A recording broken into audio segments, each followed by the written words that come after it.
everyone, and welcome. My name is Stephen Goldberg of Optimus Performance, bringing you practical tips on leadership, team development, and employee performance in the workplace.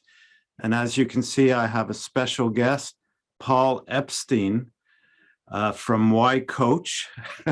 Well, it's not Why Coach. What is the name of your business or your website, Paul? Sure. Website is paulepsteinspeaks.com, and I'm the Chief Impact Officer at Purpose Point. Chief Impact Officer. That's fantastic. So I'll just give a brief introduction to Paul, and Paul, you can elaborate on that because you have quite a rich background, and it's very interesting. So about Paul, from Why Coach of the San Francisco 49ers to leadership and sales speaker, best-selling author, and chief purpose advisor, discover Paul's path to become the most trusted voice on leading battle-tested teams and building purposeful culture through the power of playing offense. So that's a great line, the power of playing offense. Maybe explain a little bit about that and how you came up with that. I guess it's related to your work in the sports industry. Yeah, absolutely. So by background, the quick backstage passes, I did 15 years in the NFL and NBA from entry level to the executive level. So my most recent role was head of sales and business development for the San Francisco 49ers. What followed that ended up being a Jerry Maguire-like leap into the world that you and I are in relative to leadership development, culture transformation as a speaker, as a coach, as a trainer, and really just getting my hands dirty to try to stress test a lot of what I discovered in that decade and a half in the sports world on the business side. And I wanted to understand, is it universal? Like what works on the people side, the culture side of the sports business, does it translate to, I did work with a top 3 airline. I did work with the Navy SEALs. I did work with countless Fortune organizations, many entrepreneurial organizations. And now I have emerged from that leadership development laboratory to understand that there are indeed common threads, and people are people, and teams are teams, and human behavior is human behavior.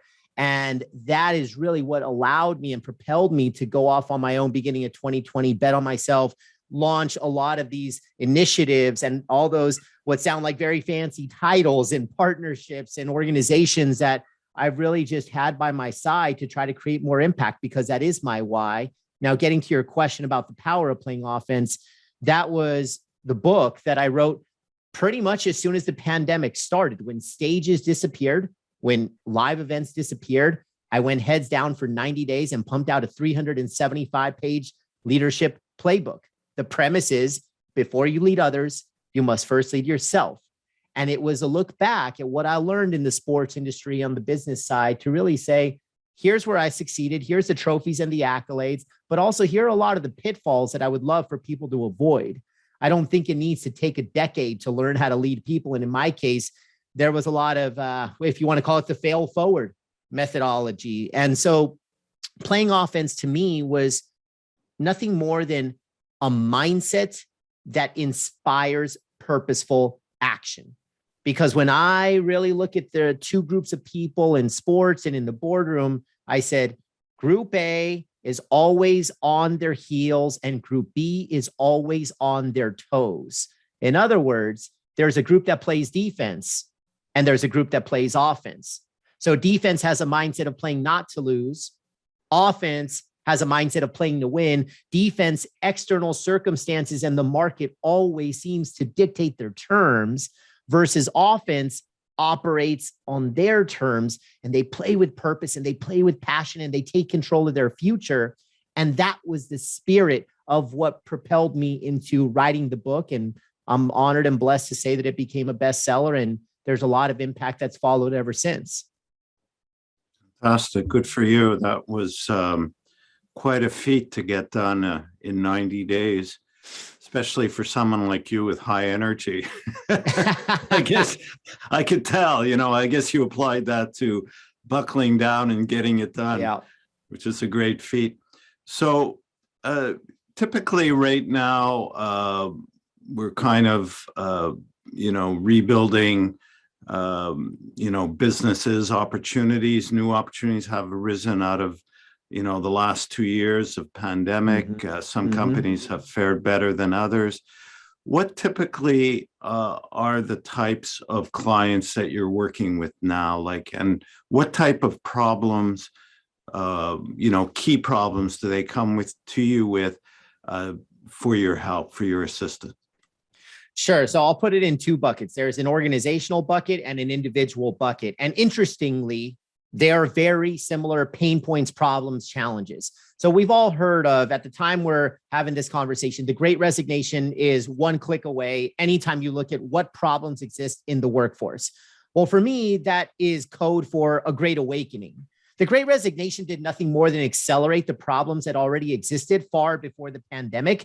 They just went on a turbo boost now because people had that forced time out in 2020 and beyond to say, I'm going to take that inward look. I'm going to start to assess my who and my why and who I want to become and why do I do what I do. And that to me created a little bit of tension in the market because organizations and leaders weren't always fulfilling the desires of the workforce. It was kind of an old, more dictatorial, command and control type of a mindset, and that no longer works. And so it was already outdated, but we added some exclamation marks to those pain points. So now you're starting to see the best in class workforces, and this is a lot of the consulting work that I do. It's how do you take people that seemingly are overlooked and transform them into overachievers, meaning they've got to feel like they matter. They've got to feel like they can make a contribution on a daily basis. They make a positive difference. They can create impact. They can feel a part of something bigger than themselves. And when organizations can tap into that and harness that power of their people, inevitably, it's kind of like in sports, there's two types of philosophies. There's the score will take care of itself versus win at all costs. And it used to be a very win at all costs, very bottom line driven KPIs, goals, and metrics that were winning years ago. Now, the businesses that are winning are just putting the right people, processes, and systems in place. And then inevitably, the scoreboard takes care of itself, meaning the performance, the production, the profits, they all follow. So here's an example that I'll share with you, and hopefully this resonates with a lot of folks, Stephen, is my belief is that every company starts with a point of purpose. If you were to interview any founder and tap into the spirit of why they launched their product or their service, there was a point of purpose. And at some stage, early stage, they invite people to join them for the journey. And as these people, this team starts to grow and build, they put process in place. And then they start to measure performance. And eventually, especially if they want to stay in business, they have to achieve a profit. What I have seen is that we over-index as we drift away from that original point of purpose. We over-index the profit, the performance, and the process. And we forget that people were the engine that made it happen.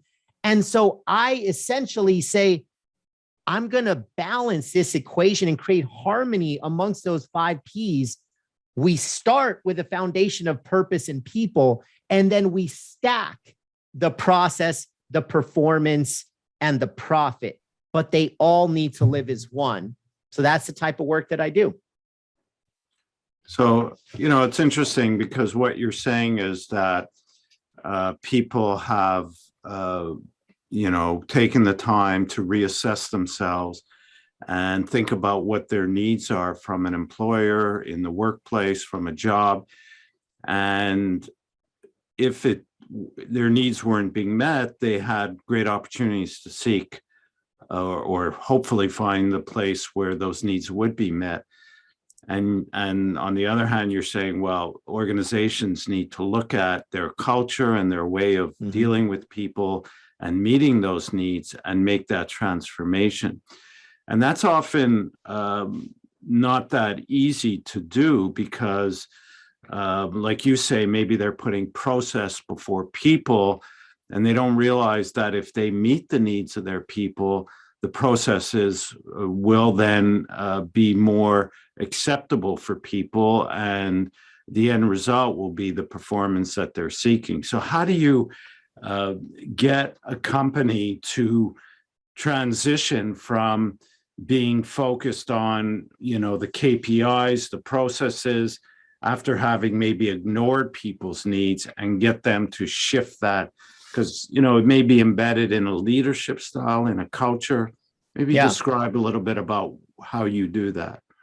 Absolutely. Well, as you know, from even the type of work that you do, Stephen, in order to have long-term impact and sustain the impact of whether it's a coach coming in, a consultant, or a trainer, there has to be a genuine belief on the inside that this is the right decision to make. And so the way that I will talk to even the naysayers that say, Paul, I'm just not convinced that putting people first, it sounds like a bumper sticker. It sounds like a Hallmark card.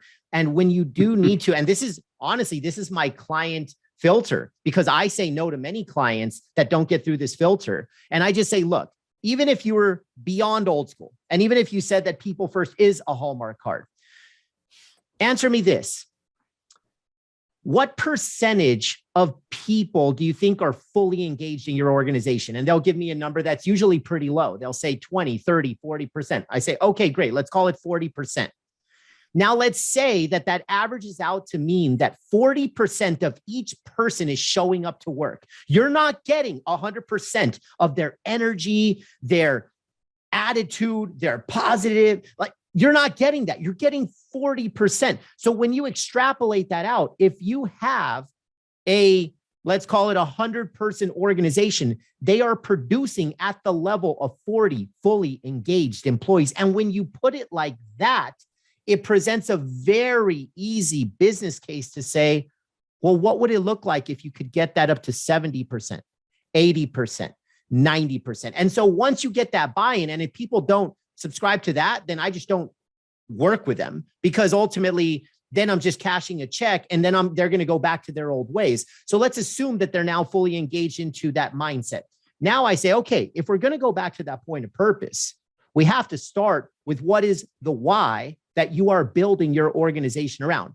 And I don't just mean at an organizational level. I mean, does every single person, employee, frontline manager on up, do they know their personal why? Do you have that organizational why? And how are you connecting and aligning the two? Because if you don't, then people will not feel like they are a part of something bigger than themselves. So to me, Stephen, the why is that anchor that we build from. But what I have seen is it's then very difficult for many to know how to apply their why on Monday morning, because it's not always as tangible. It's not as action oriented. So that gap and how you get to action on Monday morning are the values, but not just naming the values, because I'm sure you've worked with many organizations as well, Stephen, that they're just words on a wall. Oh, we believe in trust and integrity and growth. But that's where it stops. So it does. I always tell companies, I'd rather you didn't have values than you have empty values that just stare at people and they know that they are BS. It is worse to have hollow values than to not have values at all. Right? That's my belief. So now companies that say, great, Paul, so what do we do with these values? We get it down to a behavioral level. And so if you're going to tell me that compassion is one of your values, how do you exercise compassion? And things like we listen, we provide open feedback. It's a psychologically safe environment. And we create that environment by doing A, B, and C. Like you have to get that granular, because now you're providing not only leaders with a playbook, but everybody with a playbook, and there's shared ownership in the culture that they're building. So you start with why, then you make it behavioral through values. And then to me, purpose, it doesn't have to be that North Star. You already got that with your why. Purpose becomes the different hats that you wear. It becomes more of your what. And if you were to look at the individual, that individual has a purpose at work. They have a purpose at home. They have a purpose in the community. So purpose becomes much more of where the rubber meets the road, because you started with why, You bridge the gap through values, and it ends up being a more actionable purpose. So, you know, to put words into action, like, you know, values, purpose statements, how do you then, like, you know, you say you bring it down to the granular level. How do you know if it's actually being actioned? Because, you know, Love it. you could have a strong buy-in at the top, but then you got to sell that down throughout the organization, you know, to your managers, your supervisors, whatever structure there is, and make sure that everybody is, you know, bought into it and are willing to take action. And some people, you know, have more of a challenge to, you know, implement those types of things than others, I think. Right. Yeah. So there's two things. One starts at the top, and then the other has to be owned by every individual. So from the top, it becomes half of how you evaluate performance and employees, bottom line. So 50% of what we expect are the goals, the metrics, and the KPIs for your particular area of business. If you're in sales, how many widgets did you sell? That's 50% of the ball game. The other 50% is how well do you espouse the values? How well do you model the behaviors that are in black and white? We went through these exercises. We mutually agreed. And it helps also when you're hiring people in. This becomes a part of the onboarding process. People know exactly. Frankly, I would share this out in the recruiting process, because if there are values and behaviors that are red flags to somebody, you just save yourself a lot of time and energy and pain from bringing that person in, and then 6 months later realizing it's not going to work for either side. So that would be from the top down. Is half of how you evaluate performance in people is how well they model the values. And then here's a fun fact on culture. I'll debunk a myth. Most of the world thinks that culture is top down. I think it's a yes and. I think that's only half of it. The other half is culture is local. There are infinite microclimates inside of a company. And here's my proof. I do work with a big airline. They have 130,000 employees. I've trained all 6,000 of their positional leaders. And when people ask me what that culture is like at that airline, I say, I can't answer yet. Who's the leader? What location? What department? What floor of the building? That's the culture. Because in floor 5, they're high-fiving. In floor 6, watch out, boss is around the corner. And Stephen, it's the same department in the same company, drastically different weather system. And so if that is the case, every person, when they walk in a room, they either warm it up or they cool it off. The question is, are they aware of their own temperature? And when every person is aware of their own temperature, they own their local culture, they own their weather system. And that is how you can complement a top-down culture, by saying that people are going to meet the culture in the middle, starting by owning their weather system. Very good analogy. On the other hand, how do you deal with, you know, companies like you have a company, you just mentioned 130,000 employees. Yeah. And and you talk about micro or cultures, I forget how you phrased it exactly. Yeah, microclimates. Yeah. Microclimate. So you may encounter in those cultures on the 5th floor of that building in a certain state, whatever, you know, you may come across a misaligned culture that doesn't fit, you know, with the goal, the organizational culture's goal. And that may have shifted over the pandemic, where they've realigned their values and their purpose. And you may encounter resistance. I've seen this often. Or you may have people in leadership roles that just aren't suited to adapt to these changes or to a specific set of values and culture. How do you deal with that? Yeah. So what you said is true. And two extremes. It's a sunny organization and there's a team that is a storm, or it's a stormy organization. And there are bright spots inside of those stormy organizations based on the leader and the people. So both extremes exist. Here's my simple analogy. In any given team, any given organization, there's three groups: partners, tourists, and prisoners. Partners, tourists, prisoners. So partners, fully engaged, responsible, leaning in, they are accountable. They keep the energy and the momentum going for the company. Tourists, some go left, some go right. They take some pictures. If it goes well, they're happy they're there. If it goes bad, they blame you, the tour guide, AKA the leader, but they go left or right.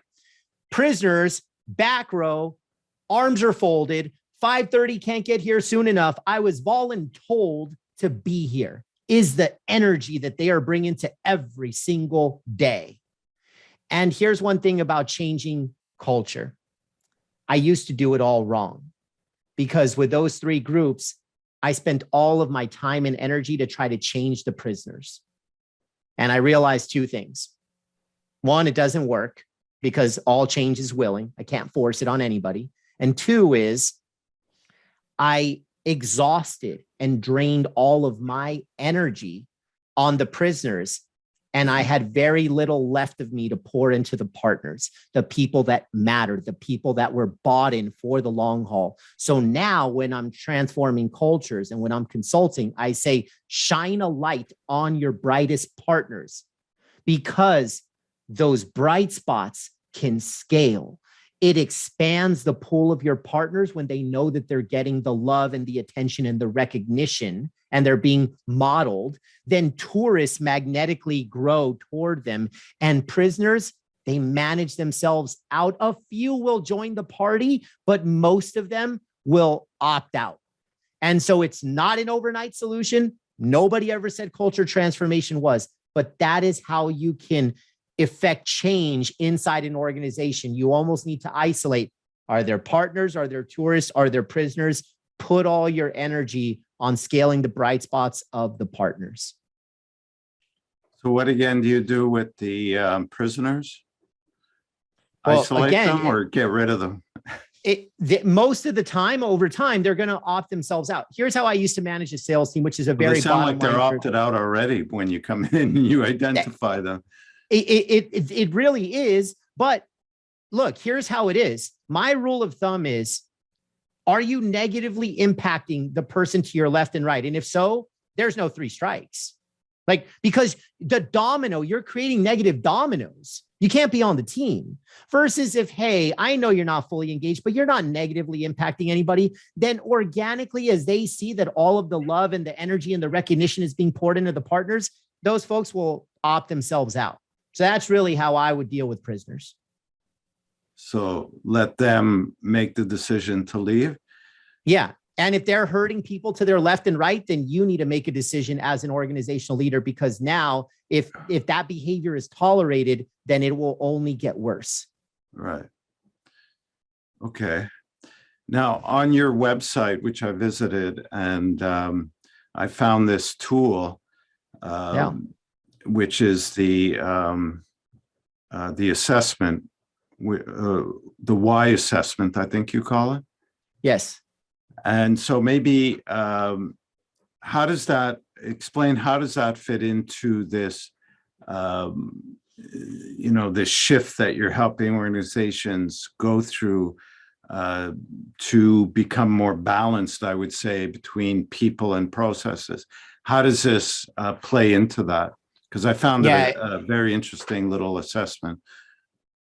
Absolutely. And I'll share in a minute or two how all folks listening in could get immediate access to it. But think of it as some of the biggest gaps in here. I'll ask a question to everybody listening in. How well do you know each person in your locker room? Meaning your team.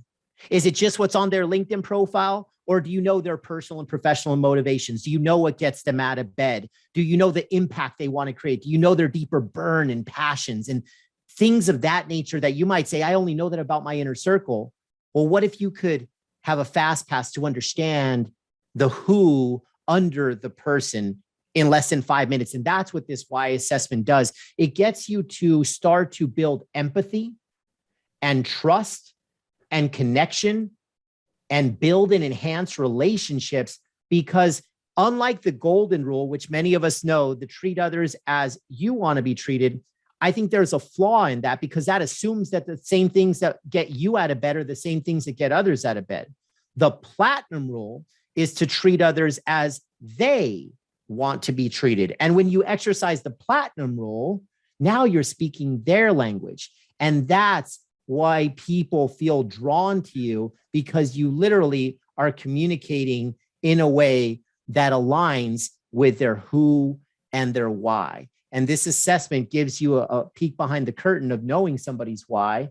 And the quick fast pass is for all those that take it, you're not only going to know there's 9 possible whys. So let's say your why could be contribute or better way or trust or right way or mastery, just to name a handful. And that's essentially your operating system. And So that is what fuels you. Yeah.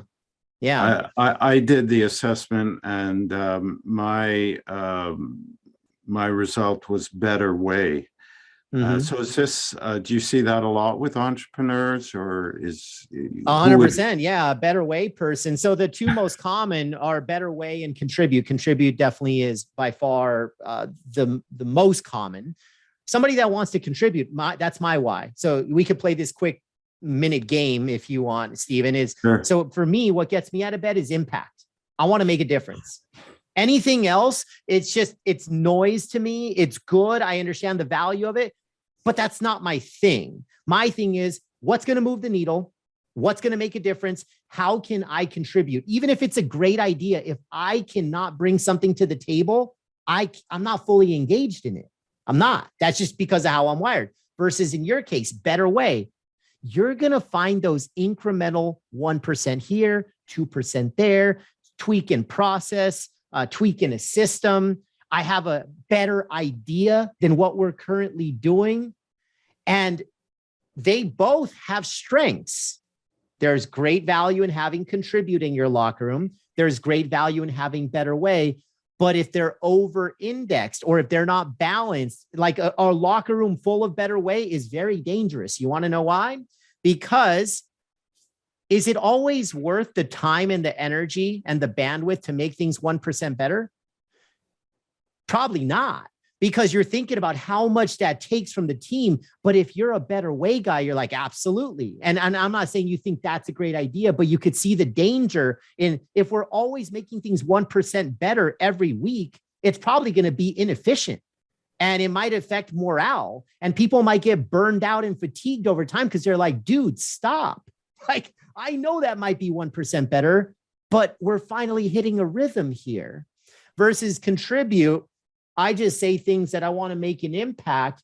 And then I might have some blind spots as well.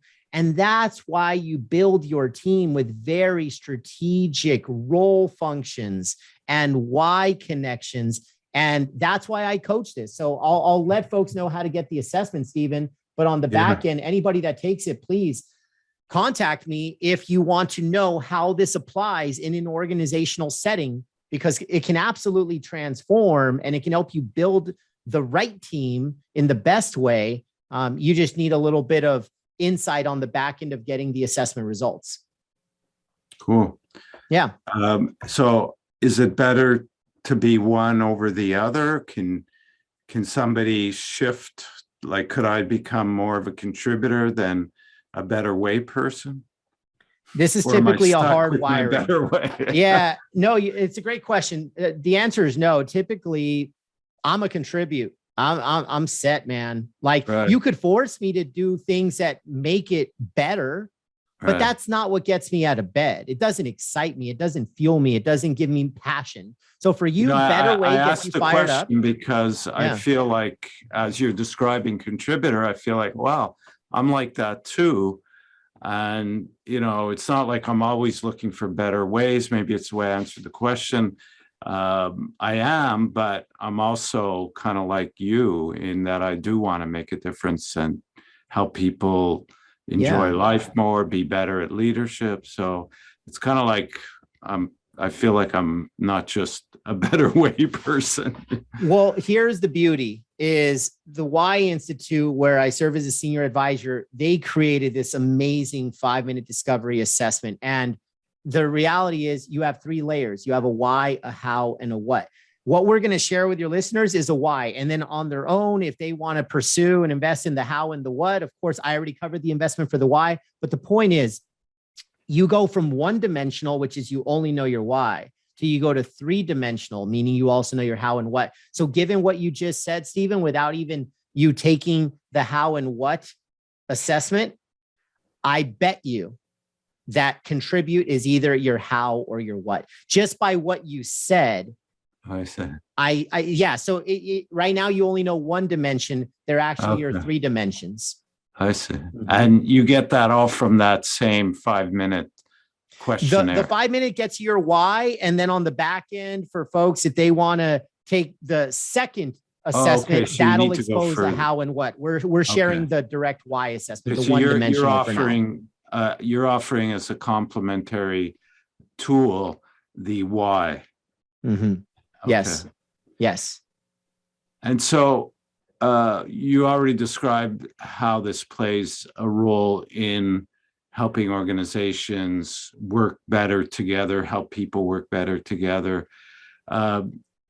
So can somebody, I guess, become more, by learning all the different whys, can somebody become more balanced within themselves by appreciating all the different categories or types that there are?